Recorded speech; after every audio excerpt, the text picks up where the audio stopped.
Who actually pulled the trigger when the cleanup began? Where did the money go? And how many people knew about the plan before it happened? The official record remains thin. Jimmy Burke, the alleged mastermind, was never charged for the Lufthansa heist. He was later convicted on separate charges of murder and racketeering, and died in prison in 1996. Henry Hill, the man who told the world what happened, spent years in witness protection before eventually revealing his identity and living openly.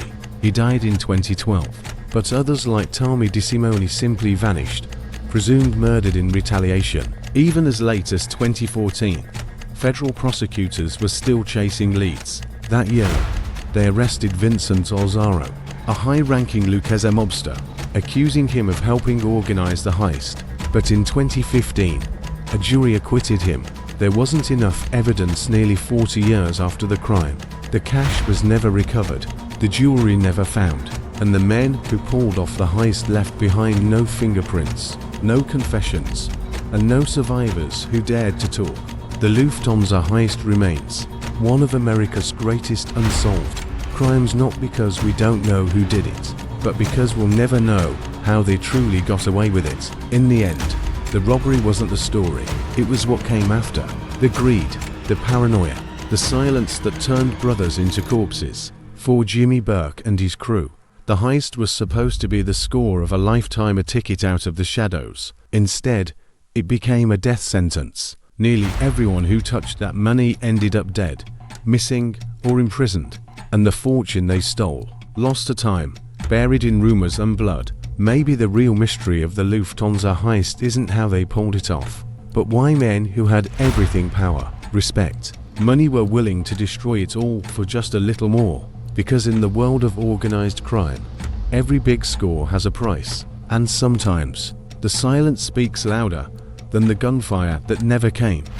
They moved with military precision. First, they grabbed the night security guard as he made his rounds. They forced him inside, tied him up, and took his keys. Then, they rounded up the rest of the staff, 7 employees, in total blindfolding and gagging them before locking them in a small break room. No one was hurt, but everyone was terrified. The robbers knew exactly what to do. They went straight to the vault, opened it using the guards' keys and security codes, information supplied by their inside man, and there it was. Millions of dollars in cash, stacked in crates and bags, ready for transport. When they began loading the money, the men couldn't believe what they were seeing. Bundles upon bundles of US currency, nearly $5 million in cash, and another $875,000 in jewelry. In today's money, that's close to $30 million.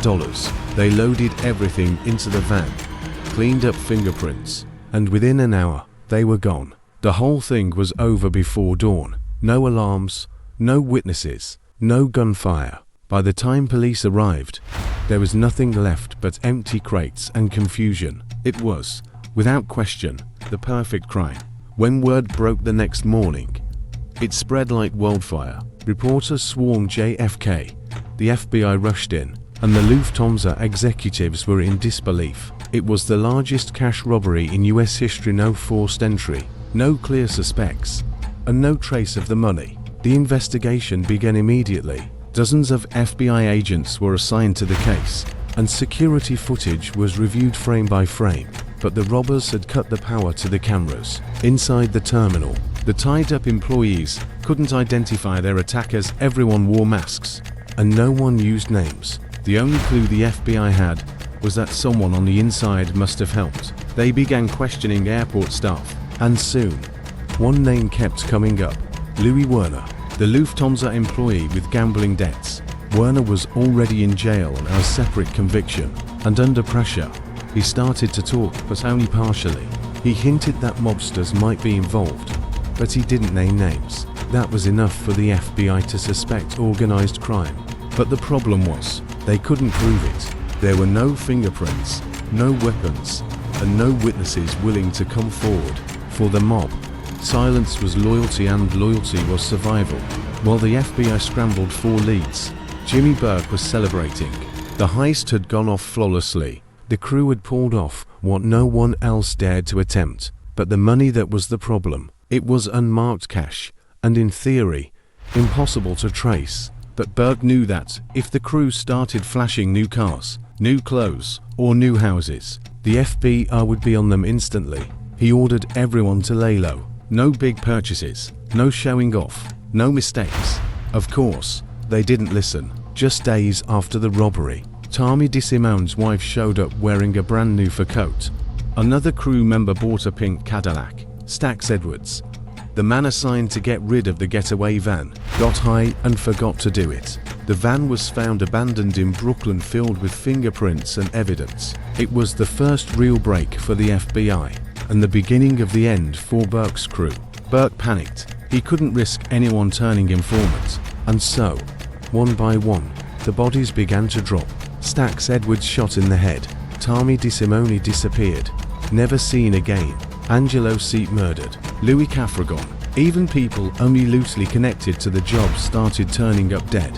Burke was cleaning house, ensuring that no one could ever tie him or the Lucchese family to the Lufthansa heist. Meanwhile, the FBI kept chasing ghosts. They tapped phones, trailed suspects, and set up surveillance on Burke and his associates. But they found nothing concrete. The bodies piling up only made things worse. Potential witnesses were vanishing faster than agents could find them. It wasn't until Henry Hill, one of Burke's close associates, was arrested on unrelated drug charges in 1980 that cracks finally appeared. Facing life in prison, Hill made a decision that would change everything. He flipped. Hill entered witness protection and began spilling secrets, not just about the Lufthansa heist, but about decades of mob activity. He told the FBI everything: how Burke had planned the robbery, who was involved, how the money was divided, and how the crew was systematically killed afterward. But even Hill's testimony couldn't fully solve the Lufthansa mystery. There were still no physical links between Burke and the robbery itself. And the money, it was gone, completely vanished. No bills were ever recovered. No jewelry resurfaced. Not a single dollar traced back to the crew. It was as if it had all just evaporated. The public was captivated. Newspapers called it the heist of the century. Headlines splashed across front pages. $6 million vanishes at JFK. Reporters speculated wildly: was it the Mafia? Corrupt airport workers? A foreign operation? The FBI, under enormous pressure, made the case one of its top priorities, even creating a special task force. But months turned into years, and the investigation seemed cursed. Then came Hollywood.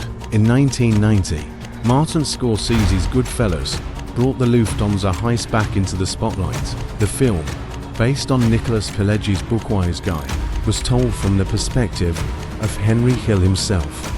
Through cinematic brilliance, audiences saw how greed, betrayal, and paranoia destroyed everyone involved, and for millions of people, Goodfellas became their first introduction to the Lufthansa heist, transforming a real crime into an immortal legend. But beyond the movie screen, the truth was far darker. Decades later, questions still haunt the Lufthansa heist.